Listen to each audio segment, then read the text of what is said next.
Hoje nós temos um grupo grande da igreja aqui, quase 20 mulheres, né? Que estão no retiro de mulheres, junto com a primeira igreja de Santos. Eles vão retornar à noite, então não esqueça de orar por elas aí, por esse retorno também. Queridos, como dia 31 de outubro é a data onde se celebra a Reforma Protestante, eu já falei sobre isso aqui. A ideia dessa data não é porque o movimento começou nessa data, né? Nós temos lá quase 400 anos antes já alguns pré-reformadores, como são chamados, né? Alguns homens anunciando a necessidade de se rever o caminho, a condução da igreja. Isso vai se intensificando, até que em 1517 esse movimento se desenvolve de uma forma mais plena a partir das teses que Martinho Lutero propõe para o debate teológico. Martinho Lutero nunca teve a intenção de produzir o que ele produziu. Primeiro, que ele buscava mesmo uma reforma, né, e não uma ruptura. E em segundo lugar, que a proposta das teses, não é a primeira vez que ele tinha feito isso, ele já tinha proposto outras teses para discussões teológicas, mas a proposta era uma discussão acadêmica, né? Eram teses em latim, teses para acadêmicos, para estudantes de teologia, teses que deveriam ser ali, ou que a proposta de Lutero era que fosse discutida entre os acadêmicos para que esse movimento de reforma pudesse estar dentro da igreja. O fato é que Deus, em sua providência, usou esse momento para o resgate, usou esse momento para trazer de volta algumas realidades que haviam se perdido na vida e no cotidiano da igreja. Eu queria compartilhar então uma palavra baseado nessa ideia de resgate, o que Deus resgatou com a Reforma Protestante. Nós não podemos deixar de perceber um detalhe importante, irmãos. Eu queria frisar isso já aqui no início desse nosso tempo juntos, que é o seguinte: muitas pessoas estabelecem ou olham para a Reforma Protestante como um movimento produzido por algumas pessoas insatisfeitas com a igreja. E isso não é verdade. A Reforma Protestante, ela é um movimento produzido pelo próprio Deus. É o próprio Deus que conduz as coisas. Como eu acabei de dizer, Martinho Lutero nem tinha essa pretensão. Deus é que conduz isso. Alguém pegou aquelas teses e espalhou aquelas teses. A Reforma Protestante teve, no surgimento da imprensa, né, ou da gráfica, como nós conhecemos, um aliado muito poderoso, porque muito se foi impresso na Reforma Protestante por conta exatamente de se ter isso. O fato das traduções nas línguas maternas ou nas línguas naturais dos povos europeus ali também contribuiu muito. Mas, em outras palavras, Deus é que conduziu todas essas coisas para que no momento certo a Reforma Protestante se desenvolvesse. Ela é chamada de Reforma Protestante exatamente pelo fato de que a intenção não só de Lutero, mas de outros dos que são chamados e conhecidos como reformadores, era reformar a Igreja Católica. Era levar a Igreja Católica, que havia se perdido em sua tradição e poder humano, a um retorno às Escrituras e a Cristo.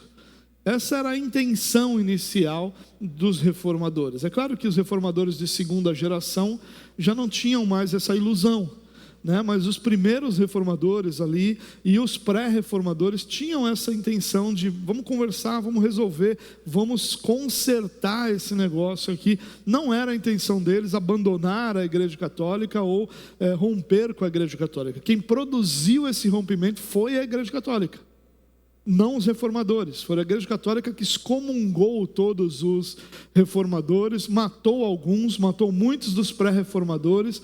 Os que ele não matou porque na providência de Deus, Deus os sustentou.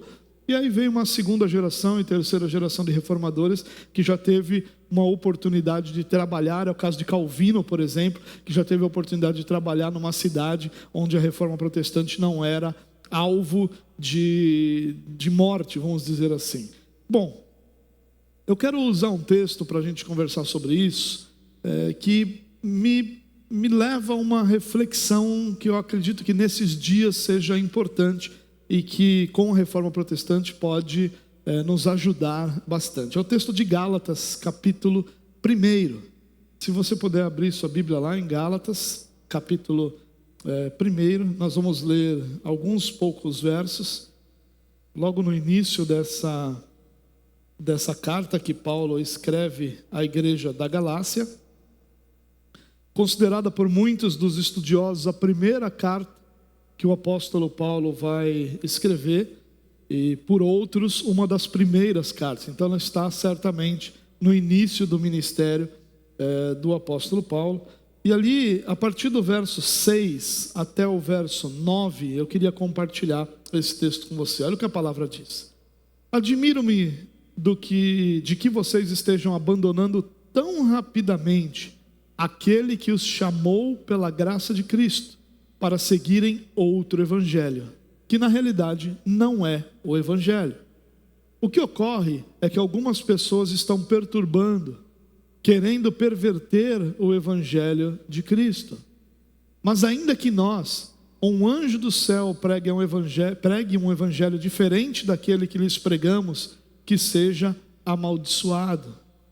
Como já dissemos, agora repito: se alguém lhes anuncia um evangelho diferente daquele que já receberam, que seja amaldiçoado. Bom, essas palavras de Paulo são bastante fortes, né, como lhe era próprio, né? Paulo não tinha meias palavras, ele tinha palavras bem diretas, claras. E essas palavras são fortes, porque Paulo usa a palavra anátema, né, a palavra amaldiçoado, como resultado daquele que prega um outro evangelho. Então o que Paulo está vivendo aqui? Paulo e os outros apóstolos e outros líderes cristãos pregavam o evangelho. A gente está falando bem do início da era cristã. E muitas pessoas haviam se convertido. E aí surgiram os primeiros problemas teológicos.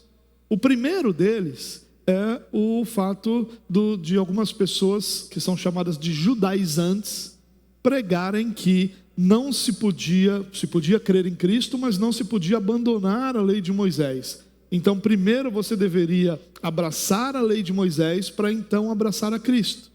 E os que abraçaram a Cristo não poderiam abandonar essa lei de Moisés. Então, eles continuavam dizendo que haviam rituais que deveriam ser cumpridos, como por exemplo a circuncisão.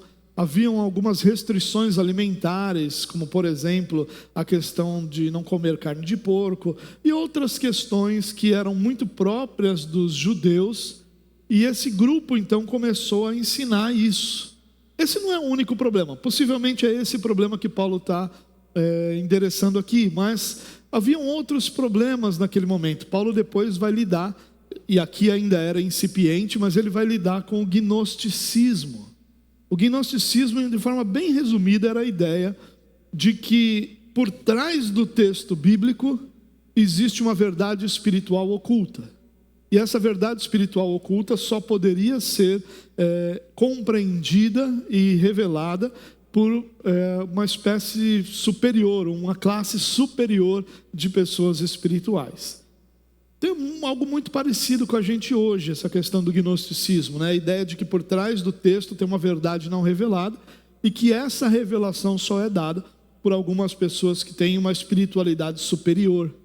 Você percebe que naquele momento já lidavam com isso. É claro que não são os únicos problemas teológicos esses dois, mas foram os principais que Paulo precisou lidar, que Paulo precisou tratar ao longo do seu ministério. Depois da história da igreja vai lidar com outros, né, como o pelagianismo, que é algo que nós enfrentamos muito hoje. O próprio catolicismo é um problema que os teólogos ao longo da história da igreja precisaram lidar, precisaram tratar. O fato, irmãos, aqui é o seguinte: o que Paulo está dizendo? Paulo está dizendo assim: olha, me admiro que tão rapidamente vocês abandonaram o evangelho, ou abandonaram aquele que os chamou em Cristo, para seguirem outro evangelho, que não é o evangelho. Perceba isso, Paulo está dizendo aqui: rapidamente vocês abandonaram. Então, o que Paulo está dizendo? Paulo não está questionando a salvação dos Gálatas. Paulo está questionando a compreensão, a teologia dos Gálatas. Paulo não está dizendo, vocês estão abandonando esse evangelho para ouvir outro evangelho porque vocês não são crentes. Paulo está dizendo, ao contrário disso, porque vocês são crentes, porque vocês receberam o evangelho, porque vocês conhecem a Cristo, me admira que tão rapidamente vocês estejam deixando esse ensino para abraçar outro ensino. Outro evangelho que não é o evangelho. E aí Paulo então vai dizer, olha, o que está acontecendo é que algumas pessoas os estão perturbando, estão querendo perverter o evangelho de Cristo. Perceba que Paulo não está dizendo que o evangelho foi perdido, que o evangelho foi percebido, que as pessoas tiveram sucesso, mas que elas estavam tentando. E esses versos, irmãos, são um ótimo resumo da história da igreja, da nossa luta entre aquilo que agrada ao nosso coração e aquilo que é a revelação de Deus, entre aquilo que nós ouvimos de pessoas supostamente espiritualmente desenvolvidas ou maduras e o que o evangelho nos ensina. O evangelho simples, puro que a Bíblia nos mostra, e o evangelho adornado, modificado, muitas vezes até mesmo transformado por pessoas que têm interesses próprios nisso. Perceba que Paulo está dizendo, eles estão perturbando, eles estão querendo perverter o evangelho de Cristo, porque eles têm intenções pessoais próprias. Essa é a ideia por trás do que Paulo está falando. Agora olha o que Paulo diz sobre isso. Mas ainda que nós, e se Paulo ficasse só no nós, teria uma resposta interessante para Paulo. Bom, Paulo, então porque você está dizendo, eu tenho que aceitar. Só porque você está dizendo isso, então eu devo aceitar o que você está dizendo? Mas olha o que Paulo diz, ainda que nós, ou um anjo dos céus, pregue um evangelho diferente daquele que lhes pregamos, que seja anátema, que seja amaldiçoado.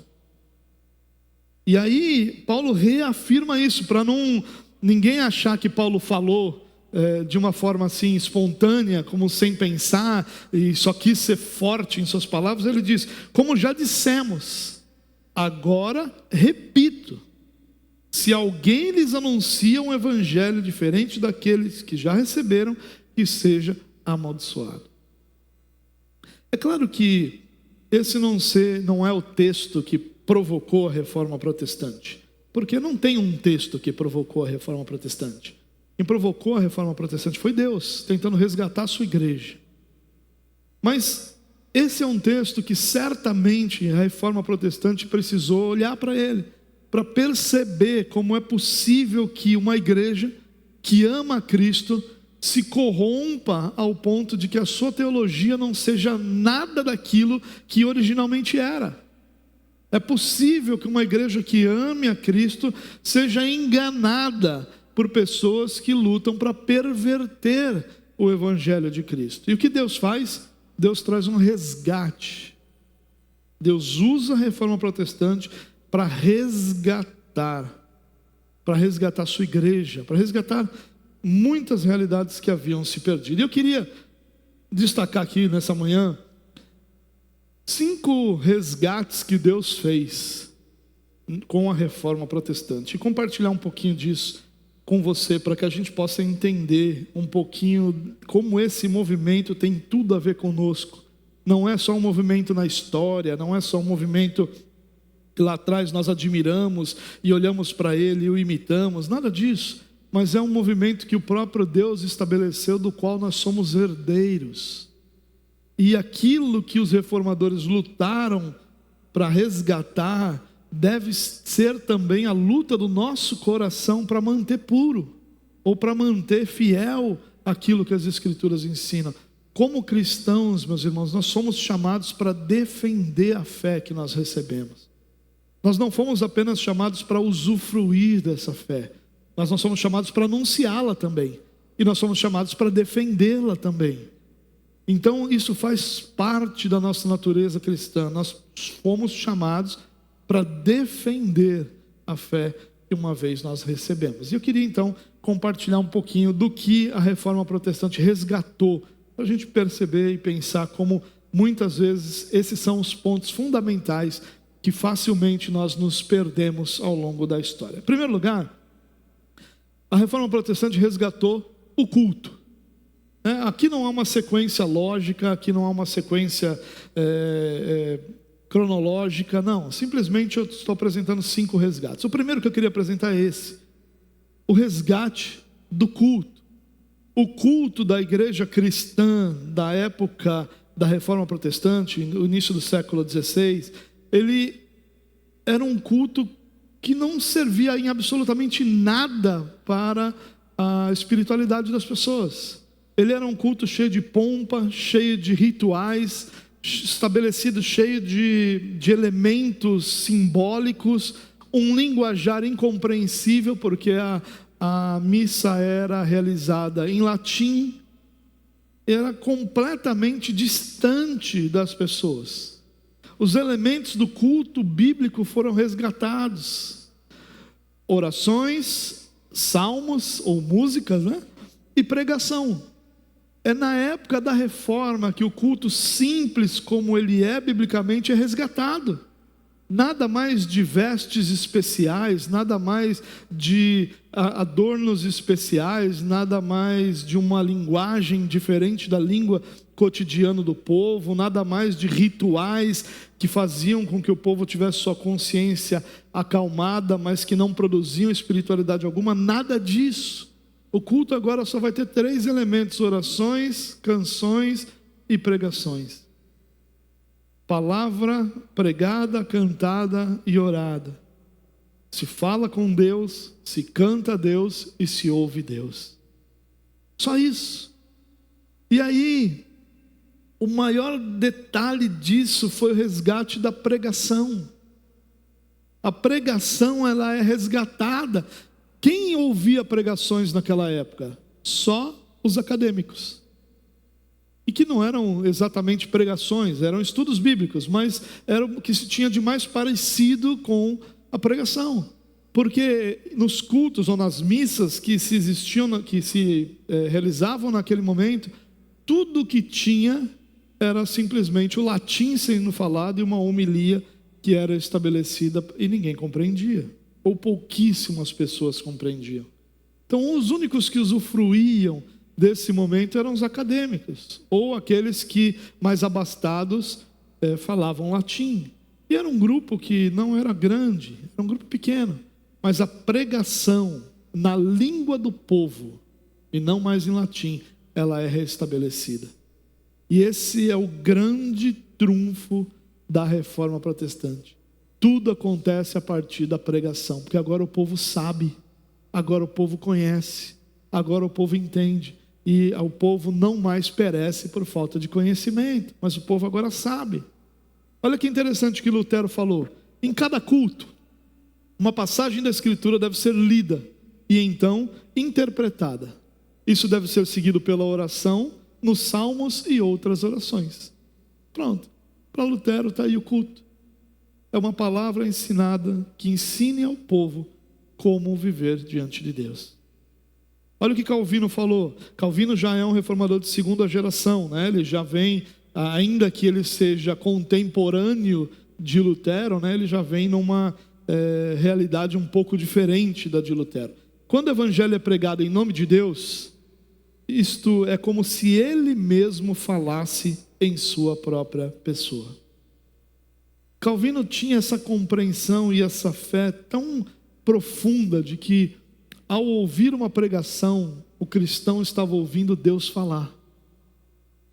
E isso motivou ele de tal forma que de 1549 a 1564, ou seja, num período de 15 anos, ele pregou 2.042 sermões. Calvino passou expositivamente, como nós fazemos com os nossos livros, por praticamente todos os livros das Escrituras. Ele pregava não só aos domingos, mas de segunda a sexta, ou de segunda a sábado, uma semana sim, uma semana não, diariamente. Ele pregou, Lutero pregou, os reformadores pregaram, porque eles entendiam que a pregação era que trazia conhecimento, e trazia direção e trazia vida para as pessoas que participavam do culto. Não mais a pompa, não mais aquela grandiosidade, não mais aqueles elementos que encantam a vista, o coração e o ego, mas uma palavra e a voz de Deus sendo pregada. O segundo resgate que Deus vai realizar na Reforma Protestante é o resgate da autoridade. Queridos, é inegável que homens têm autoridade delegada por Deus. Pais têm autoridade sobre seus filhos, governantes têm autoridade sobre seus governados, líderes religiosos têm alguma autoridade sobre os seus liderados, patrões têm autoridade sobre os seus funcionários, professores têm autoridade sobre os seus alunos. Inúmeras profissões ou inúmeras posições conferem autoridade. Isso é delegado por Deus.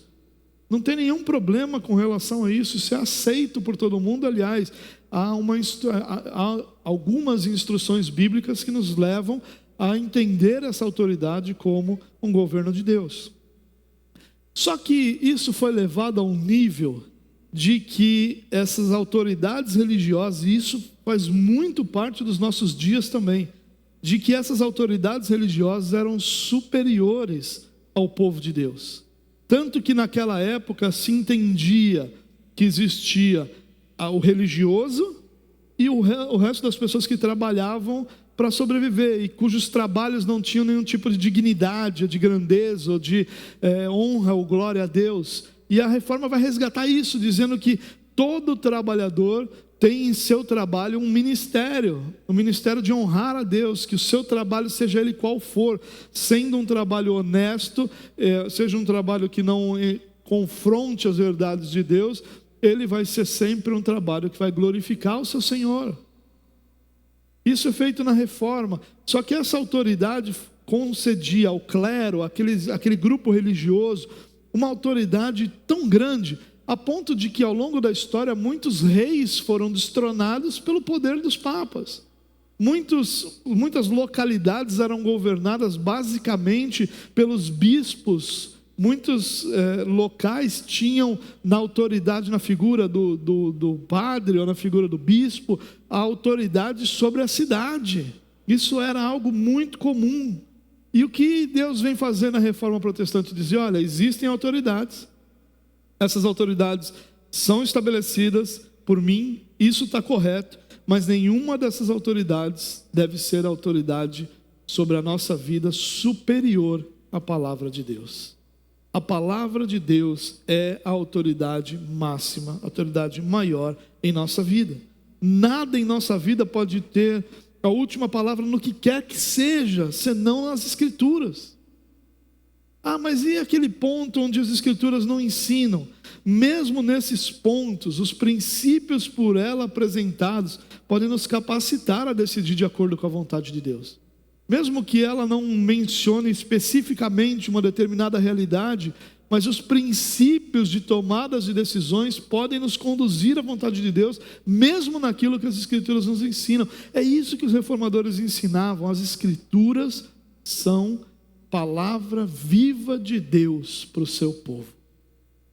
Quando o povo de Deus quer saber a vontade de Deus, quer saber o que fazer, quer saber como se conduzir, quer saber como decidir, ele precisa se voltar para a palavra de Deus.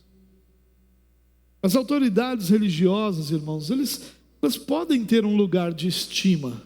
Não tem nenhum problema de você estimar, de você apreciar, não tem nenhum problema de você olhar para uma autoridade religiosa e admirá-la, nenhum problema.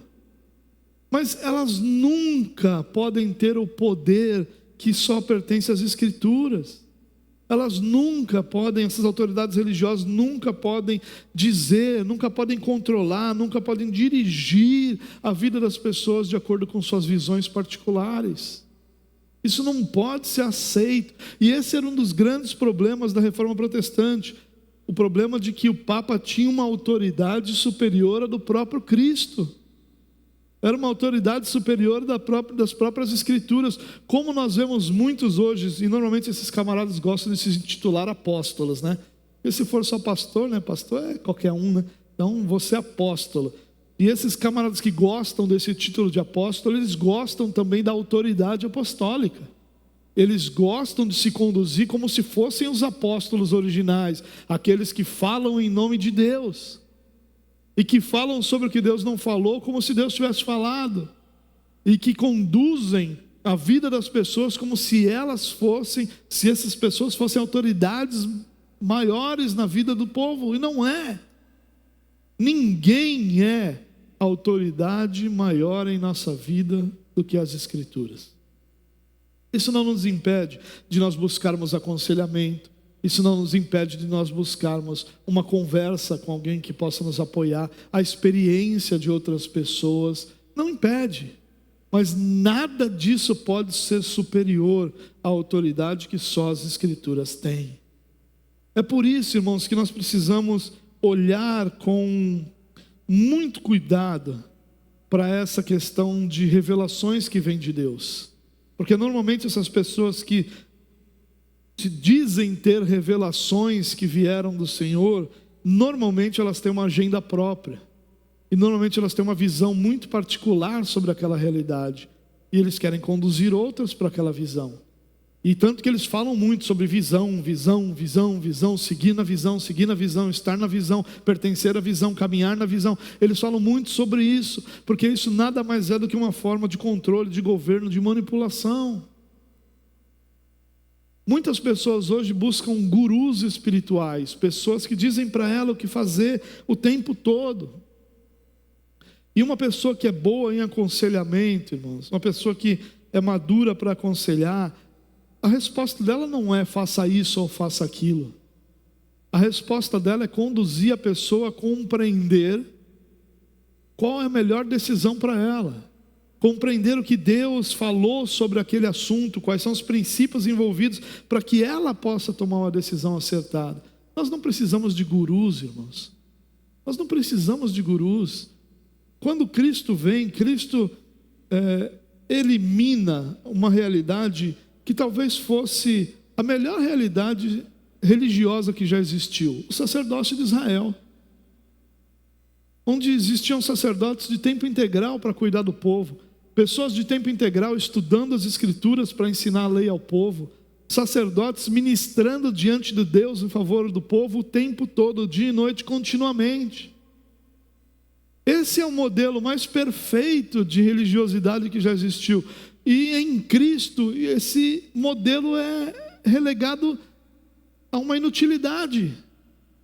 Porque nós temos Cristo. Porque nós temos a revelação de Deus que é Cristo Jesus. Ele falou de muitas formas e de muitas maneiras, mas nos últimos dias Ele nos falou pelo Filho. Nós não precisamos de gurus, irmãos. E nós não precisamos de ninguém nos dizendo que tem uma espiritualidade superior a quem quer que seja. Nós não precisamos disso. Nós não precisamos de pessoas se gabando, dizendo que foram para o monte, ficaram tantos dias no monte, lá tiveram tal revelação, e lá tiveram tal experiência. Eles só dizem isso para que você diga e olhe, como ele é superior. Eu preciso ouvi-lo, eu preciso segui-lo, eu preciso fazer o que ele fala, porque, que experiências que ele teve. E aí nós vamos para o monte. Aí chega lá, tudo que a gente faz é doar sangue, os mosquitos comem a gente vivo, passar frio, passar fome, né? E aí a gente, meu Deus, que experiências ele teve. Quando ele vai, a folha até acende. Quando eu vou, o que acende é a nuvem de pernilongos em cima de mim. E aí a gente olha para aquilo e diz, existem pessoas que são superiores. Isso é espiritismo, sabia, irmãos? É o espiritismo que ensina que existem espíritos mais desenvolvidos que outros. É o espiritismo. O evangelho não diz isso. O evangelho apresenta cristãos em níveis de maturidade. E nível de maturidade não é um cristão imaturo, isso não é diminuir o cristão. É a realidade dele naquele momento, como é a nossa realidade. Quando você tem 12 anos, você não pode tomar decisões sobre física quântica. Você não pode ser o responsável pela guerra do Brasil, pelo sistema de defesa do Brasil. Você não pode ser, você não tem maturidade para isso. E não tem nenhum problema, ninguém vai dizer, essa criança joga fora. Não, elas vão entender que existe um momento para que ela possa ser o que ela precisaria ser e não estava pronta naquele momento. Maturidade é isso, é desenvolvimento, não diminui nem exalta ninguém. Agora, superioridade espiritual, alguém que se posiciona dessa forma, faz muito mal para a igreja, muito mal. Terceiro lugar, eu preciso acelerar aqui que meu tempo já acabou. Martinho Lutero, em 1521, ele foi levado a um evento chamado Dieta de Worms. Esse evento ele era um encontro dos líderes religiosos católicos do momento, e Lutero foi colocado diante desse grupo, e seus escritos foram colocados diante dele, e disseram a Lutero que ele precisava desdizer o que ele tinha dito. Ele precisava rejeitar aquilo que ele havia escrito. Ele precisava dizer, olha, isso aqui eu não acredito mais, isso aqui eu escrevi, mas eu rejeito esses escritos. E aí a resposta de Lutero, e aí tem toda uma história por trás disso, foi o seguinte: a menos que eu seja convencido pelas escrituras e pela razão pura, e já que não aceito a autoridade do Papa e dos concílios, pois eles se contradizem mutuamente, minha consciência cativa a palavra de Deus. Só que Lutero está dizendo aqui, eu respeito o papel de cada um. Eu respeito o papel dos concílios, eu respeito o papel dos papas, eu respeito o papel dos cardeais, dos bispos, que era o contexto dele. Eu respeito o papel de cada um deles, mas minha mente é cativa, minha consciência é cativa a palavra de Deus. Não são eles a autoridade sobre a minha vida, a autoridade sobre a minha vida é a palavra. Quem precisa me convencer não são eles, é a palavra. Se a palavra não me convencer, por mais espetacular que seja o relato e o testemunho, não, eu não aceito. Resgate da igreja, a igreja foi resgatada. Sabe, irmãos, isso talvez seja um dos mais importantes pontos do nosso tempo e dos nossos dias. Esses dias eu pensava que durante a pandemia, eu e outros pastores, nós tomamos uma pressão gigantesca por causa desse tempo que ficou parado. Como assim? Nós não vamos ter culto, nós não vamos nos encontrar, nós não vamos fazer nossas reuniões, o governo não pode dizer se a gente pode se reunir ou não. E tudo isso é verdadeiro. Ninguém pode dizer se a gente pode se reunir ou não. Ao custo da vida, se o povo de Deus quiser se reunir, ele deve se reunir. Porém, muitas dessas pessoas que pressionavam o tempo todo, quando a pandemia acaba, não são pessoas que estão presentes, não são pessoas que usam esse mesmo momento de clamor ali por isso para aproveitar que agora dá para fazer, vamos fazer bem, vamos fazer com qualidade, vamos fazer com profundidade. Não. Agora que está tudo bem, não tem problema eu faltar, não tem problema não estar, não tem problema não participar. Então a igreja, ela perdeu muito do seu valor. Isso é culpa da própria igreja mesmo. A própria igreja não tem, ou não vinha, ou não se preocupa de uma forma muito clara em alimentar o seu povo de uma forma mais saudável, né? E o próprio povo também gosta de um alimento. Todos nós gostamos de comer besteira, não é? Sua preferência quando você abre a geladeira é: oh, que salada gostosa que está aqui, né? Ou você quer o pudim, o doce, o bolo, né? O que a gente quer? A maioria de nós gosta e prefere aquilo que não é tão saudável. E por que seria diferente na vida espiritual? É natural. Só que a igreja é muito valiosa, irmãos. E Lutero, ele inclusive chamava a igreja de mãe. Deus, o pai, e a igreja, a mãe, com o papel de mãe, né? Não estava dizendo que ela tinha esse poder, mas um papel de mãe, aquele papel de cuidar, aquele papel de educar, aquele papel de estar sempre perto, de estar sempre próximo, né? Então ele chamava a igreja de mãe. Mais do que nós costumamos valorizar, os reformadores valorizaram. Mas o lugar da igreja é sob a palavra de Deus, e não o contrário. A igreja não gerou a palavra, irmãos. É a palavra que vai gerar a igreja. Ela é gerada pela palavra de Deus, pelo próprio Deus. E a palavra de Deus é a voz do próprio Deus. As ações, os valores, as tradições da igreja são muito boas, podem ser muito boas, mas desde que elas provenham das Escrituras, ou desde que elas tenham sustentação nas Escrituras. A igreja não tem poder, não tem autoridade, senão para ecoar a voz de Deus, irmãos. Às vezes nós olhamos que as igrejas estabelecendo modelos que as pessoas precisam se encaixar e que aquilo não se sustenta diante das Escrituras. A igreja não deve ensinar, dizer, fazer nada, senão o que as Escrituras já declararam, senão o que a Escritura já suporta. Naquela época era a igreja que decidia o que era verdade, era a igreja que decidia o que Deus estava falando ou não. E hoje a gente vê muito isso em nosso tempo, irmãos. Muito. Igrejas que dizem, olha, o que Deus está fazendo agora é isso.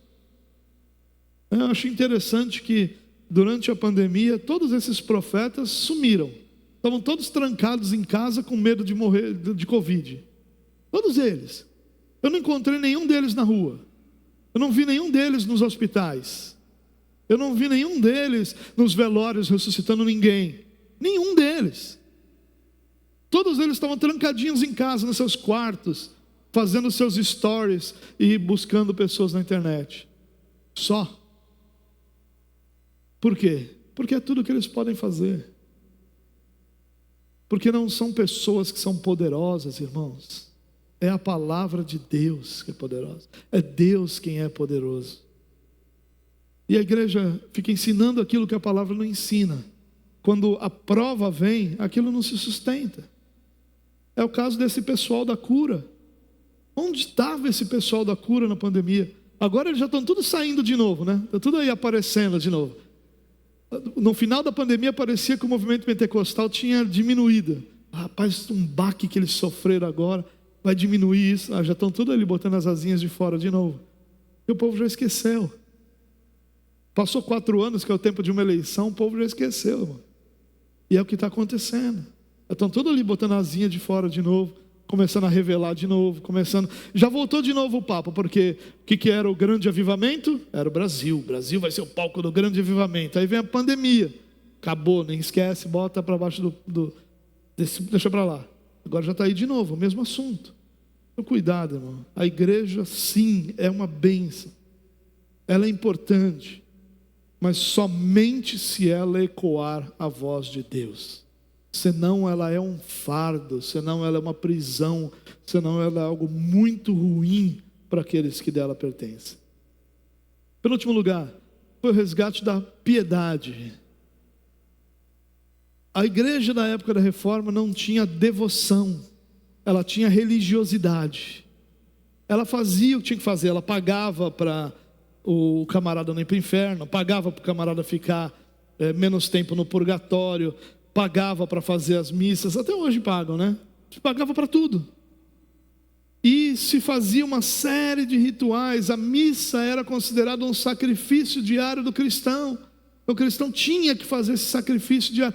Tudo era em cima de merecer, de religiosidade, de pagamento, de ter ali algum direito. E a reforma vem dizer, não, é a graça de Deus e somente a graça. Nossa busca não é por ficar fazendo todas essas coisas, mas é por viver uma vida de devoção plena, perfeita e real. Piedade é caminhar com Deus, piedade é se relacionar com Deus, piedade são os efeitos de um relacionamento verdadeiro com Deus e não um efeito religioso. Em último lugar, só para a gente não perder o nosso horário de vez, Cristo foi resgatado. Cristo havia se tornado secundário na igreja. Quem era a cabeça da igreja era o Papa. Era ele que dizia o que devia ser feito. Era ele que muitas vezes estabeleceu reinos. Muitas vezes ele que tirou governantes, que patrocinou guerras, que mandou matar centenas, milhares de pessoas ao longo da história por discordar dele. Cada um deles no seu momento. E Cristo era relegado a um segundo plano. Cristo só estava lá porque era importante que ele estivesse para realizar todo o resto que a igreja queria realizar. E aí o que os reformadores fazem é, não, o centro de tudo isso é Cristo. Se Cristo não for o centro de tudo isso, não tem razão da gente estar aqui. E aí a autoridade papal não só é questionada, mas passa a ser rejeitada. E a autoridade de Cristo volta a ser valorizada. Isso, irmãos, tem em nossos dias também é muito, muito semelhante.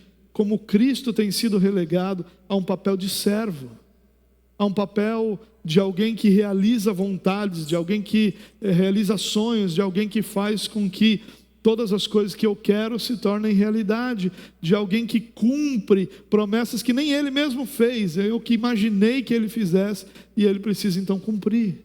E a reforma vai resgatar Cristo e vai dizer, não, ele é Senhor. Ele não é servo, nós somos servos, ele é Senhor. Deus traz essas coisas de volta, e é nossa obrigação zelar por elas. É nossa obrigação olhar para esse resgate que Deus fez na reforma protestante ao custo de muitas e muitas vidas, de muitos e muitos dos nossos irmãos e irmãs que deram sua vida e que morreram perseguidos para que o Evangelho pudesse ser liberto. O Evangelho foi livre. Eu quero encerrar com essa frase do Martim Lutero que deu o título dessa minha mensagem. Eu simplesmente, isso uma das últimas coisas que Martim Lutero vai escrever. Eu simplesmente ensinei, preguei, escrevi a palavra de Deus. Fora isso, eu não fiz nada. E então, enquanto eu dormia ou bebia cerveja de Wittenberg, a palavra enfraqueceu o papado de tal forma como nenhum príncipe ou imperador causou tamanho dano antes. Eu não fiz nada, a palavra fez tudo. A reforma protestante só aconteceu porque a palavra foi resgatada. Deus trouxe de volta a sua palavra ao meio dos homens. Esse é o poder que a palavra tem, irmãos, de transformar a realidade. O mundo que nós vivemos hoje é outro por causa da reforma protestante. A reforma protestante não é um movimento religioso, é um movimento primeiramente social. Ele transformou a sociedade. O movimento dentro da igreja foi até mais lento do que essa mudança fora da igreja. E Deus fez isso com a sua palavra e através da sua palavra somente. Vamos orar. Pai, muito obrigado por sua bondade, graça e misericórdia. Te louvamos porque podemos olhar para a reforma protestante como um encorajamento para todos nós, como uma oportunidade de zelarmos por aquilo que o Senhor lutou para trazer de volta e dar a todos nós. Que nós não possamos dar como garantido, como certo, aquilo que custou tão caro aos nossos irmãos, mas que para nós tenha valor e que nosso caminhar, nosso cotidiano, inclua sempre defender essa fé, defender essas realidades que o Senhor resgatou para a glória do Teu próprio nome. Senhor, nos dá um domingo abençoado na Tua presença, uma semana onde nós tenhamos a oportunidade de experimentar cada vez mais Tua graça, bondade e misericórdia. Que o amor do nosso Deus e Pai, a graça do nosso Senhor e Salvador Jesus Cristo e as doces consolações do Espírito Santo de Deus estejam sobre a sua vida hoje e para sempre. Amém.